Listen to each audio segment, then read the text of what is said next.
As you know, initially, the President of Mexico, Sisi, did not want to open up the gate to allow humanitarian material to get in.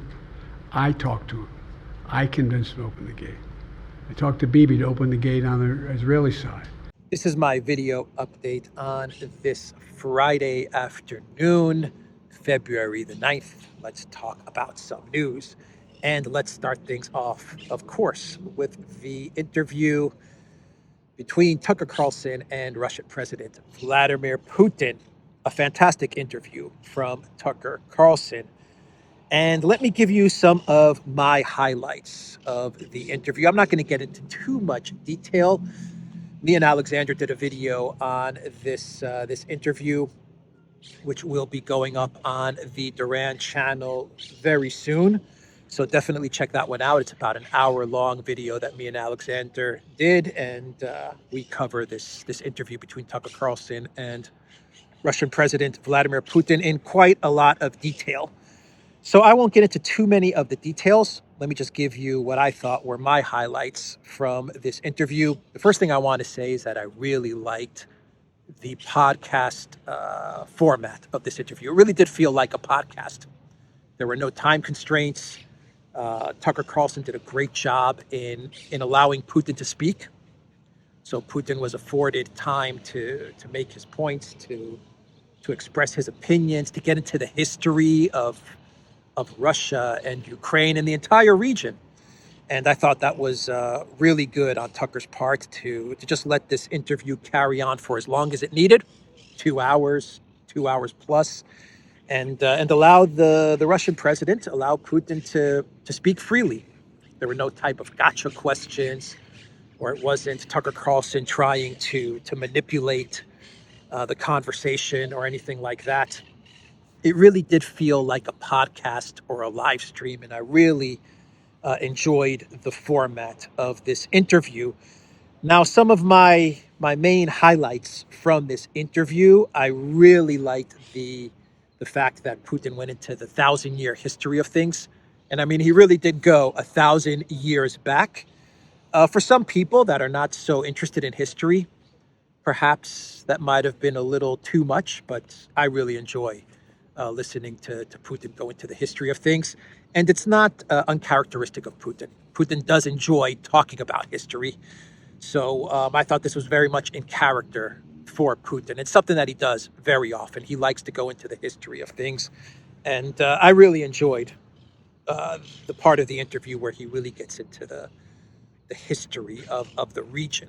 Not only Russia, Ukraine, Poland, the Bolsheviks, World War II, Stalin, Serbia, Maidan, 2008, Bucharest. I mean, he gets into all of it, and I really, really enjoyed it. The Nord Stream exchange, I thought that was a great exchange. It's great to see Putin laugh as well during the whole Nord Stream exchange. Tucker Carlson's like, so who blew up Nord Stream? And Putin's like, well, you. And Tucker's like, well, I didn't do it. And then they were joking around. And Putin started to laugh and Tucker started to laugh. But I thought that was a great exchange. I thought one of the things that was interesting that Putin revealed, well, two things with the Nord Stream exchange that Putin revealed. The first thing is he pretty much said that Russia knows the U.S. did it without saying that Russia has the goods, that the U.S. did it. He said, look at the cui bono side of things, who benefits, but also look at who has the capabilities to have blown up Nord Stream. He said, if you answer those two questions, then you understand who did it. So I thought that was an interesting point that Putin made. And I really liked the part of the Nord Stream exchange where Putin said, you know, we have a whole bunch of information and data and archives of what's happening in the world. I'm paraphrasing what Putin said in this exchange, but he was getting to the point that, you know, Russia knows what happens when events like Nord Stream go down, but we don't really see any benefit in coming out and showing the world the information that we have because, you know, the U.S., they have such a lockdown on the information space that it doesn't really benefit us. No one's going to really listen to it. It's not going to get much oxygen. And it doesn't really benefit us to go through the trouble of saying, here's the data that we have, here are the facts that we have, here are our sources. This is how we know the U.S. did it, when at the end of the day, the U.S. has such control over the information space that it's not going to really get much traction. So I thought that was an interesting point that Putin brought up.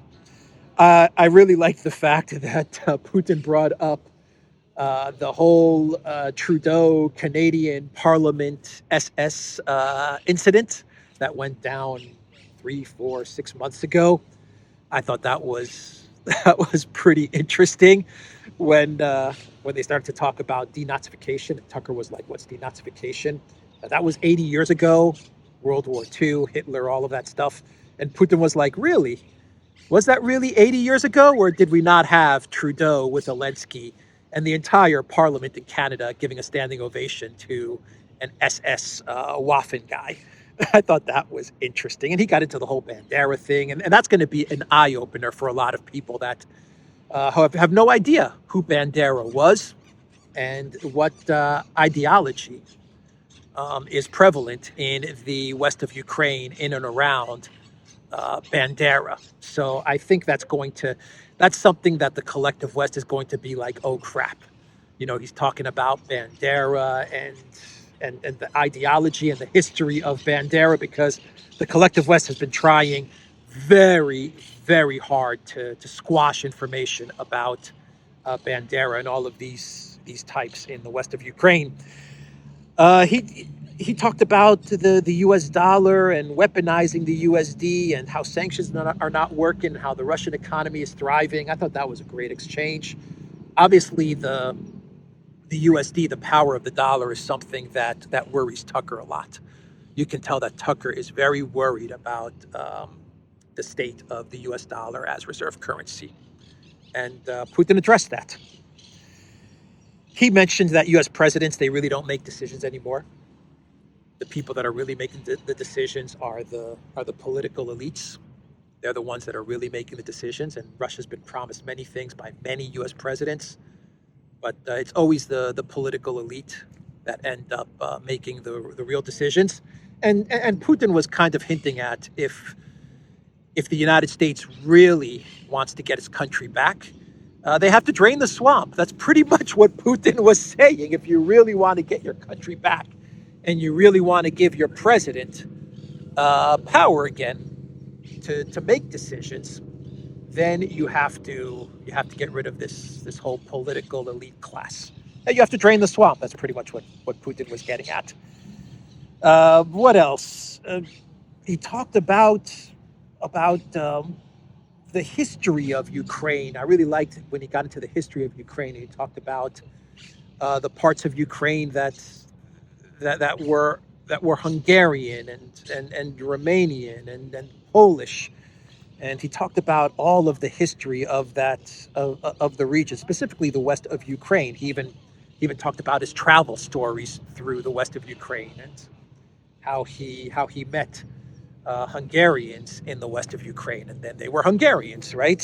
And basically what Putin was saying is, look, there's the Ukraine, which is Russian. That's going to come back home. At least this is how I interpreted what Putin said. The part that's Russian's going to come back home. There's the central part of Ukraine that it seems that's still up for debate. But Odessa, he talked about Catherine the Great a bunch, and he's like, Odessa. It seems like he's saying Odessa is also going to come back to Russia. But the west of Ukraine, it seems like Putin was saying, there's a history there. It involves Hungary, it involves Poland, it involves Romania, it involves all of these countries, Slovakia. He's like, you guys have to figure it out. It seemed like that was what Putin was saying, but that was an interesting exchange. I think he did say during the interview that everything east of the river that's coming back to Russia. I think he was pretty clear about that. What else? He obviously has no respect for Elensky. That came through during the interview. He's like, look, Elensky put in the Constitution that he can't negotiate with me. So he's like, Putin's like, whatever. If he can't negotiate with me, it's in the Constitution. Well, then that's his problem. He's like, Elensky said he's the president of Ukraine. Let him figure out a way to get out of this mess. So that was what Putin said about Elensky. And, he talked about how the collective West and NATO have been jerking around Russia now for like the past 30 years, whether it's not one inch more to the east, and how NATO has expanded over 5 times, whether it was the Minsk agreements and how NATO broke the Minsk agreements, how NATO was building up Ukraine and building up the Ukraine military, how the Ukraine military started to attack Ukraine after the coup in 2014, which Putin said that was the trigger. The coup in 2014 was the trigger for Russia to say, okay, we need to do something with NATO and Ukraine. He just basically got into all of the history about how the collective West has been promising Russia one thing, and they've been breaking their promises over and over and over again. He actually made one interesting new point, and Alexander brought this up during the video that we did that's going to be on the Duran. Something that's very new, actually, that I didn't catch, but Alexander caught it. And that is when Putin was talking about the Istanbul Agreement about a month into the special military operation, and how Elensky had his negotiators along with the Russian negotiators in Turkey, and they initialed a framework for a ceasefire. Putin mentioned that it wasn't only Ukraine that asked Russia to remove troops from Kiev as a goodwill gesture. It was actually Germany and France that called up Russia, that spoke to Putin and said, can you remove troops from Kiev as a goodwill gesture as you're negotiating in Istanbul? And Putin did it. He blew apart the whole siege of Kiev, fake news nonsense, that whole narrative, siege of Kiev that Milley came up with. He completely blew that out of the water. And it wasn't only Ukraine that asked for Russia to remove its troops from Kiev as a gesture of goodwill. It was actually France and Germany, which shows that France and Germany once again reneged on an agreement with Russia. They promised Russia that there would be some sort of a ceasefire if Russia were to remove its troops from Kiev, and they went back on that. They went back on that promise in much the same way that they went back on the promise with Minsk. And it also shows that France and Germany, not only did they go back on the Istanbul Agreement, they also went along with Milley's BS story about the siege of Kiev and how Ukraine prevented Russia from taking over Kiev in 3 days, and Russia had to retreat from Kiev and all of that nonsense. France and Germany played along with that. They went along with that. So I thought that was an interesting piece of information that we didn't know. And we found out yesterday during this interview. So yeah, Putin is obviously, he's very, very angry, very done. He's kind of done with Germany and France and the European Union. That really came through. Putin doesn't seem to have any more time for Europe, for the EU, and especially for Germany. But he talked about international law. He talked about how international law was thrown away during the bombing of Serbia. He's like, the collective West, you're always lecturing us about international law. Well, you're the guys that let the genie out of the bottle with your bombing of Serbia. I thought that was an interesting statement. And of course, he talked about Boris Johnson and how Boris Johnson came to Kiev and he completely torpedoed the Istanbul Agreement. And he flew into Kiev, met with Elensky, and he told Elensky to keep fighting. Forget about the agreement, forget about peace, keep fighting. We'll give you everything you need, all the money, all the weapons you want. And Elensky went along with that. And Tucker asked him, why did Boris Johnson do that? And Putin was like, how the hell do I know? He's like, the collective West, Boris Johnson, they probably thought that they could defeat Russia on the battlefield. And Russia's not going to be defeated on the battlefield. That was an interesting exchange. When all was said and done, I really liked, when the interview was wrapping up, I really liked the last point that Putin made. So I'll read you a tweet from Zlati71. And this is the very last point, one of the very last quotes from Putin. Why are the Ukrainian authorities dismantling the Orthodox Church? Because it brings together not only the territories, it brings together also our souls. No one will be able to separate the souls. That was a fantastic final statement from Putin. And it confirms much of our analysis that we've been doing on the Duran with regards to how the conflict in Ukraine will eventually shake out, will eventually end up. And we've said many times that when this war is over and everything settles down, knock on wood, everything settles down, eventually Russia and Ukraine, they'll find their way to come back together. But in much the same way that like what happened in the Caucasus and in Chechnya, and Putin talked about the Caucasus a lot. You can tell he's very upset with the CIA in the United States for instigating, for really fueling the conflict in the Caucasus. But in much the same way that everything was resolved in Chechnya, we've said on the Duran that that's what's going to happen in Ukraine in the medium to long run. And Putin confirmed that with this final statement. No one will be able to separate the souls. And he's right. And he's also right about religion. You know, they look to destroy religion or dismantle religion or to divide religion because, in this case with Ukraine, with the Orthodox Church, because they understand that the Orthodox Church unites the souls of the people, and they don't want unification; they want division. So I thought that was a great statement from Putin. Overall, I got the impression that Putin is very comfortable with where Russia is right now. The economy is booming. The military is perhaps the strongest in the world. They're winning the conflict in Ukraine. They're winning the economic war. They've won the economic war. He's very comfortable with BRICS, very comfortable with the partnership with China. And I just got the impression that Putin was like, look, we're open to negotiations, but you guys got to figure out a way out of the mess you've made. The Biden White House got you into this mess. You guys figure a way out of it. And when you figured out a way out of it, give us a call and let's see if we can come to an agreement. Until then, we're going to continue to work towards accomplishing the goals that we set out. And that was the impression that I got from Putin. He's not interested in the West anymore. He's had enough. He's had enough of being played by the West. He's had enough of Russia trying to deal with the West and trying to negotiate with the West and come to a compromise with the collective West. They don't want to compromise, so Russia's going to do what it needs to do. And when the Biden White House or whatever administration comes into power, when they figure out a way to get out of the mess that is Ukraine, then they can give Putin a call. And Putin's like, my door is open. And if this is an acceptable solution or plan that you're floating to us, then we'll explore it. If not, we're going to continue to do what we need to do in this conflict.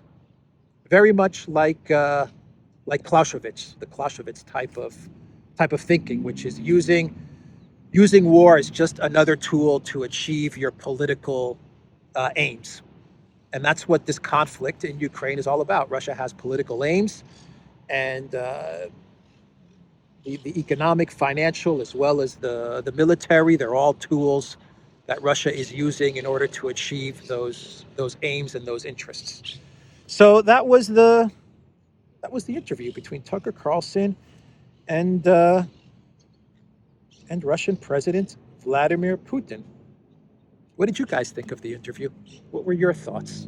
I thought it was an excellent interview, probably the best interview that Tucker has ever conducted. I really, really enjoyed the interview, and I really enjoyed the format. So we are getting news that Tucker Carlson also met with Snowden. So that would be interesting if an interview with Snowden drops. There are some rumors that he even met with Tara Reid. That I'm not sure of, But the Snowden rumors are pretty, they seem pretty legit. So I wouldn't be surprised if we get an interview of Edward Snowden as well. That would be great to see Tucker interviewing Snowden. So while we have Russian President Vladimir Putin speaking for 2 hours, talking about the 1,000-year history of Russia and Ukraine and Poland and Lithuania and Hungary and Serbia and the United States and NATO and all of these things, as he's talking about all of these political, geopolitical events and histories that have happened over the past 1,000 years, we come to Joe Biden. We come to Joe Biden, who for some reason, his team, his handlers, I think I know the reason, but his handlers decided that Biden needs to call an impromptu, spontaneous press conference in order to address the special counsel report, which said that Biden's memory appears to have significant limitations and that he did not remember when he was vice president or even within several years when his son, Beau, died. All of this is connected to his mishandling of secret documents, of which they're not going to prosecute Biden or to put any type of legal proceedings towards Biden, because basically Biden is an elderly man and he has no idea what's going on, and so there's no real reason to conduct legal proceedings or anything like that towards Biden connected to these documents that were stashed in his garage, in his home, and next to his Corvette, all of this stuff. So because of all of this stuff that went down with this special prosecutor report connected to Biden's memory, his team thought that it would be a good idea for Biden to call an impromptu press conference and then to actually take questions from the media. And boy, was this a train wreck. What a train wreck this was. Let me read you a tweet from Megatron. Breaking: Biden's mental state saves him from charges. Special counsel chose not to prosecute Biden for mishandling secret documents, even though his actions present serious risks to national security. We have also considered that at trial, Mr. Biden would likely present himself to a jury as he did during our interview of him as a sympathetic, well-meaning elderly man with a poor memory. It would be difficult to convince a jury that they should convict him, by then a former president well into his 80s, of a serious felony that requires a mental state of willfulness. Source is NBC News. That's the tweet from Megatron. And Biden decided to address all of this. And boy, did he look angry and confused and bitter. And when reporters, not only Peter Doocy, when all of the reporters started to ask him about this special counsel report and about his memory and all of these things, Biden just snapped, man. He just snapped. It got so bad that towards the end of this press conference, Biden actually mixed up Mexico with Egypt. Yeah, he actually said that what did he say? The president of Mexico, Sisi, and he was trying to address the war in Israel and in Gaza. What a train wreck this was. What a freaking train wreck. And so it looks like there are forces in the White House. Here's my thinking. There are forces in the White House that want to keep Biden in power and that want Biden to run. But there obviously are forces that are also trying to leverage Biden out. And I don't know what happened, or I don't know how these forces did it, but they somehow convinced Biden and his team to go forward with this impromptu press conference. And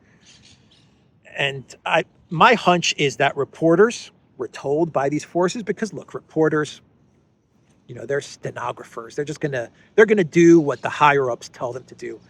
And I think that the reporters were given carte blanche. They were told, we want you to go after Biden over this special counsel report in his memory and all of these things. Go after him. And that's what they did. All reporters went after him, not only Peter Doocy. All of them gave Biden very tough questions. And obviously Biden had no scripts, no notes, and he got completely demolished. He got demolished. So I think we're seeing forces in and around the Biden White House, in and around the Democrat Party that definitely want to leverage Biden out.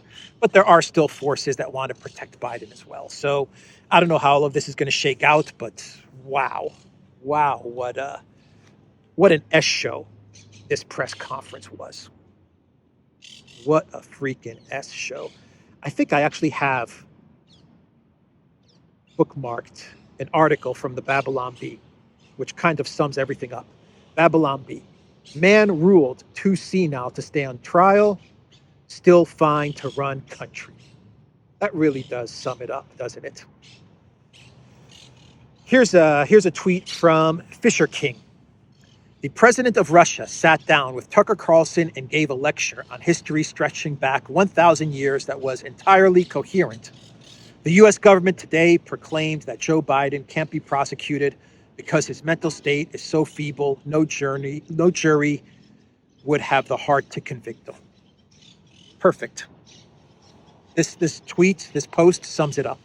The Babylon Bee article and this post perfectly sums it up. On the same day, you had Putin giving a master class in diplomacy, geopolitics, politics, history, economics, finance, kindness with Tucker Carlson, laughing, joking around, being very polite. Notice that Putin, though he exposed Boris Johnson, he exposed Elensky, he exposed Germany, he exposed France, he exposed Clinton and Bush. He said that he liked Bush. He said that he liked Trump. Putin did not say anything bad about them. He didn't resort to the talk of thug or dictator or anything like that. Even when it came to Zelensky and Boris Johnson, he didn't call them thugs. He didn't call them dictators. He didn't call them despots. None of that stuff. He was always polite and professional. And he was very polite and professional with Tucker as well. And Tucker was very polite and professional with Putin. Because at the end of the day, what this interview was about, it wasn't so much about Russia. It was about the United States. And it was Tucker speaking with Putin, trying to figure out a way to get out of this mess for the benefit of the United States of America. But you have Putin on the one end, 2 hours of just an incredible conversation. And then on the same day, pretty much at the same time, you have Biden giving this train wreck of a press conference after this damning special counsel report. Wow. How are we doing on time here? All right. So, the Senate. I think the parakeets agree. I think the parakeets agree. And they just flew off. They went all the way down that way. So the Senate, they decided to push forward this funding package, but without the southern border. This big $118 billion package. They stripped away the southern border, and now it's something like $95 billion or $98 billion. And it's all about Project Ukraine. It has money for Israel and for Taiwan and the Asia Pacific, but 60-something billion is all about Project Ukraine. The southern border, they took it out, and they actually are moving towards approving this package. They're very close to getting it passed, and then it'll go to the House, where I imagine, I'm fairly confident, 99.999% confident, that Johnson and the House are going to just shoot this this package down. But the Senate, they revealed themselves. U.S. Senate advances aid bill for Ukraine and Israel. The legislation has cleared a procedural hurdle, heading toward a vote after border security measures were stripped out. The bill sends the message to Americans that their elected officials don't care about them. Senator Rand Paul, a Kentucky Republican, said, "I've never met any Kentuckian who says fix the border of Ukraine before you fix our border." He added that he would fight efforts to speed the bill's passage unless it's amended to adequately address the border crisis. So something like 35 or 36 Republicans in the Senate, they voted against this package. Has nothing included in the package related to the southern border. It's just about getting money to Project Ukraine. It's passed the first hurdle. It most likely will get the votes it needs to be sent to the House. The House will most likely vote this bill down. But there you have it. The Rhino neocon faction of the Republican Party, Mitch McConnell and all of these guys, the curtain has been completely pulled. And there they are. They don't give one F about the southern border. For them, it's all about Project Ukraine. That's what concerns them the most. And that's now been fully exposed. Good on Rand Paul. Good on Rand Paul for making the comment that he made. And I imagine that Speaker Johnson in the House is going to look at the 35, 36 Republicans that opposed this funding, and he's going to see this as a signal that he has strong support to completely block and vote down, just turn down this funding package. But wow, so many things were revealed yesterday, huh? I love days like yesterday when so many truths are revealed.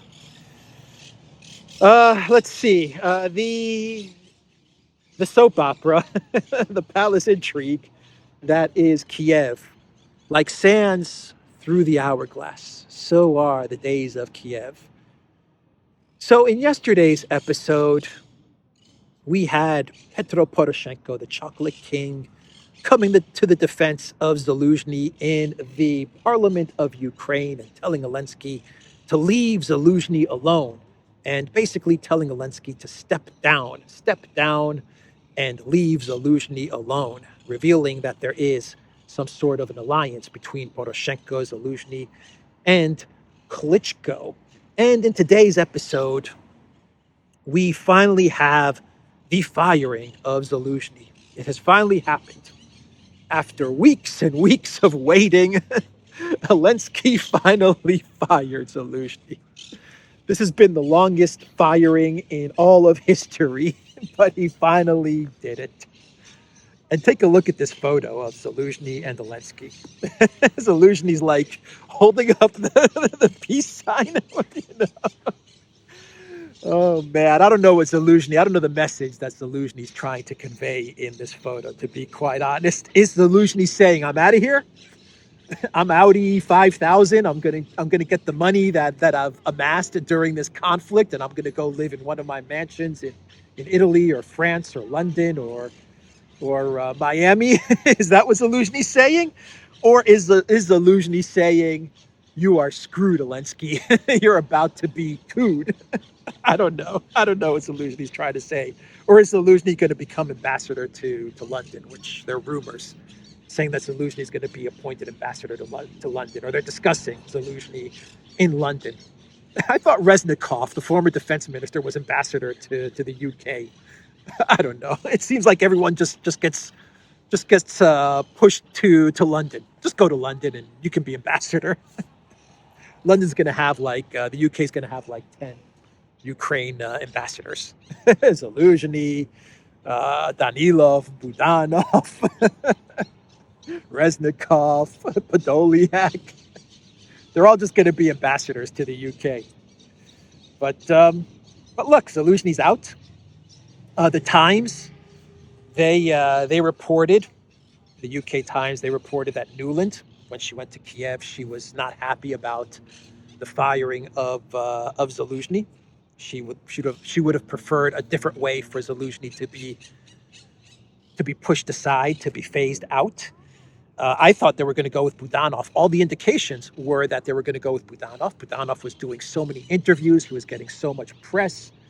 There was so much discussion and talk about shifting from a conventional war to an insurgency war. And Budanov would be the guy to take over an insurgency war. But it looks like that when all was said and done, and I really believe this, my hunch is telling me that the United States, they wanted an insurgency war. The CIA wanted to shift to an insurgency war, realizing that the conventional war is lost. And they wanted to go with Budanov. That's why Budanov was being pumped up in the media so much. But my gut is telling me that Elensky, he made the decision against the wishes of the United States. You know, Kirby, he said that the U.S. was not involved in the removal of Zaluzhny. If you ask if we had the right to put the thumb up or down, that is not true. It was Zelensky's decision. That's what Kirby said. To me, it signals that Zelensky went against the wishes of the United States. And I think Elensky went against the wishes of the United States and went with Syrsky. Syrsky's now going to be the commander of the Ukraine military. I think he went with Syrsky for one simple reason. Two simple reasons. He went with Syrsky because Syrsky was the safe choice for Zelensky. It was a safe choice to keep Green Frodo in power. Because if he went with the insurgency war in Budanov, Elensky would have been toast. And I think Elensky understood that. If he kept Zaluzhny in power, Elensky would have been toast. I think he realized that. Zaluzhny's aligned with the far right Bandera crowd. Poroshenko's with them. Klitschko's with them. Elensky knew that he had to get rid of Zaluzhny, otherwise he would be couped. And going with the whole insurgency war in Budanov, Elensky would have been gone if that was the case. And so he decided to go with Syrsky, someone who has zero support from the far right Bandera crowd. They hate Syrsky because Syrsky's Russian, right? He's a Russian commander. Actually, his family still lives in Russia, and they support Putin. Syrsky's parents, his brother, they don't even talk to Syrsky because they support Putin, and they live in Russia. The Bandera crowd hates Putin. From what I understand, the military, like the rank and file, they support. The Bandera crowd, they hate Syrsky. The military rank and file, they hate Syrsky because they say that Syrsky's a very aggressive commander, and he just throws soldiers into the front. He doesn't really care how many people die. He has no regard for his soldiers, and so they don't like Syrsky. Ukrainians in general, they don't have respect for Syrsky because he's a losing commander. He lost in the Baltsovo in 2014. He lost in Bakhmut. Everything he touches, he loses. He has a track record for losing. But he's safe. There's no chance of a coup with Syrsky. There's no chance of the far right going after, using Syrsky to go after Elensky. There's no more insurgency type of war, so there's no Budanov. And that's what Elensky, that's how Elensky looked at everything. And he said, I buy some time with Syrsky. And the second reason that he goes with Syrsky is that Elensky is basically signaling that he wants to continue to fight a conventional war. He doesn't want an insurgency type of war, which would remove him out of the picture. And so by going with Syrsky, he signals that he's going to continue the conventional war. And that gives Elensky the opportunity to continue to spin out the narratives like a 2025 spring-summer counteroffensive. Because they're going to be fighting a conventional war. They have a commander in Syrsky who has no problem going on the offensive. That's what Syrsky's known for, going on the offensive.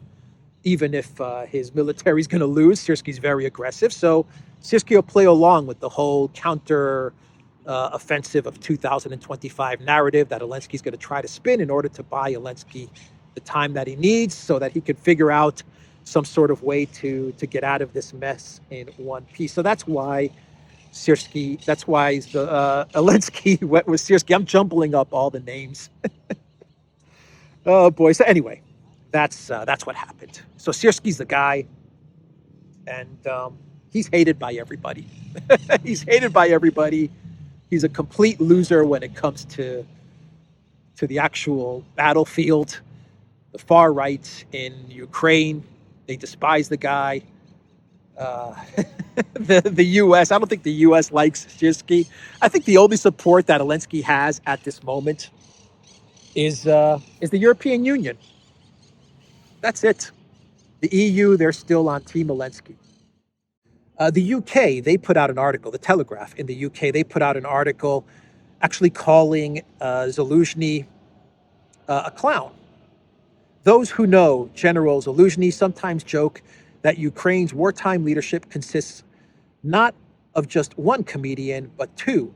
Just like Elensky, the head of Ukraine's armed forces is known as a joker. In pre-army days, he even dreamed of becoming a professional comic. Such qualities are hardly essential in a senior general, especially one entrusted with the country's survival. Yet they help explain why General Zaluzhny first became Elensky's commander-in-chief and why the partnership has lasted as long as it has. Yeah, the UK still supports Elensky. The European Union, they still support Elensky. And they're trying to throw Zaluzhny now under the bus. They're trying to blame Zaluzhny for everything that's gone wrong in Project Ukraine. And so they come up with this article from the Telegraph basically saying that Zaluzhny is a clown. Elensky's a clown, Zaluzhny's a clown. Give them $61 billion. Senate, the U.S. Senate. Oh, boy. Anyway, let's get into our clown world. How about this post from Zero Hedge? Egyptian folk musicians. And it has a picture of mariachis, referencing Biden's Sisi is the president of Mexico. What a train wreck. What a train wreck. Estas son las mañanitas que cantaba el rey David, the mariachis of Mexico. What a great country, Mexico. What a great country. Trudeau, he was speaking in the parliament in Canada, and Trudeau said that the people of Canada, they don't want to make Canada great again. Trudeau says the opposition leader is proposing to make Canada great again. That's not what Canadians want, according to Justin Trudeau.